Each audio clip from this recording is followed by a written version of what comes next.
There's not a lot of people that are talking about where our herbs are coming from, and I'm not sure why, because it's really important. There's a lot of really messed up stuff that happens inside the herb industry, and I want to make sure that you know about it, because if I'm landing on your page, then you probably give a shit about the earth and about other people in the world. The reality is the herb industry as a whole doesn't care about those things. So just like so many other things, we can make our voices heard and we can start to influence a change. So here's 4 red flags to look out for when you're filling up your home apothecary. The first one is a lack of transparency. That basically means, how easy does this company make it for us to find answers to these kinds of questions? We want to know where these herbs came from. Where were they grown? What communities brought them to us? What ecosystems were they grown in? And what kind of farming practices were used? And what kind of harvesting practices were used to bring these herbs to our apothecary? So feel free to ask these questions of your herb supplier. So here's a question about transparency. How transparent are you about your supply chain? And can customers trace the origins of your products? Don't be shy. Ask these questions. Another thing that we can look out for as a red flag is a lack of certifications.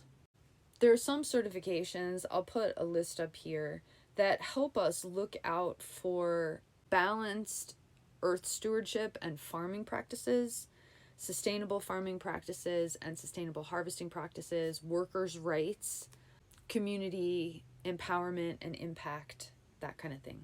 So again, some questions that you could ask your herb suppliers are, what kind of certifications do y'all have on your herbs? And do you have any documentation about that? Again, don't be shy. This is your right as a consumer to know these things.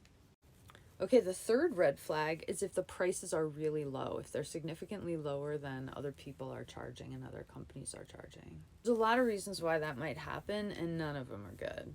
Could be that they're just old, right? Also could be that the plants were over harvested, or there was a lack of respect for the earth that brought a really big harvest that they can now offer for cheap. Another reason, of course, would be if the workers were not paid properly. Here are some questions that you can ask about this red flag.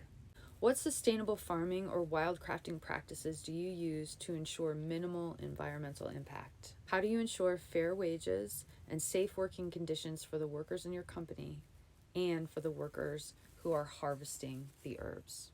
How do you ensure that there are no human rights violations or treaty violations involved in the production and harvest of your herbs? And the fourth red flag would be if they don't seem to care about the things that you care about. You can look at their mission statement and look at their About Me page, and if they care about the earth, if they care about human rights, they're going to talk about it. And if they're not talking about it, it's probably because they don't care, because capitalism. So you can be part of the movement that helps the herbal industry see that we care about this stuff. So what do you think? Let me know in the comments. I would love to know. I'm sure we all would.